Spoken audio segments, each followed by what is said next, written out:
পরিবর্তন করিয়া ফেলাইছে। এই কথা শোনার পরে জনাব মুহাম্মদ রাসূলুল্লাহ সাল্লাল্লাহু আলাইহি ওয়াসাল্লামের কলিজা মুবারকে কষ্ট লাগিয়া যাবে, ব্যথা লাগিয়া যাবে, আমার নবী আর সহ্য করতে পারবে না। উনি আমার নবী বলে সৌকা সৌকা সৌকা, দূর হ দূর হ দূর হ, তোরা আমার উম্মত না। আল্লাহ আল্লাহ তুমি আমাদের সবাইকে মাফ করিয়া দাও। আমার যুবক বাবারা, জনাবে মুহাম্মদ রাসূলুল্লাহ সাল্লাল্লাহু আলাইহি ওয়াসাল্লাম যদি কিয়ামতের ময়দানে তোমাকে আমাকে পরিচয় না দেয়, কে পরিচয় দিবে?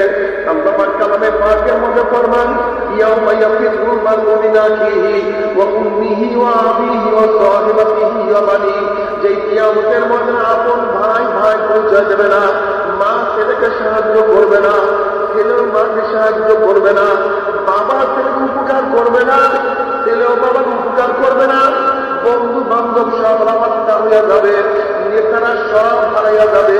এমনকি বুখারী সাহির মধ্যে কিতাবুত তাফসীরের মধ্যে আছে, ওয়ায়াকুলু ইব্রাহিম খলিলুল্লাহি নাফসি নাফসি, মূসা কালিমুল্লাহি নাফসি নাফসি, ঈসা রূহুল্লাহি নাফসি নাফসি, আদম সাফুল্লাহি নাফসি নাফসি। সমস্ত নবীরা বলবে, মাওলা আমাকে বাঁচাও, আমাকে বাঁচাও, আমাকে বাঁচাও।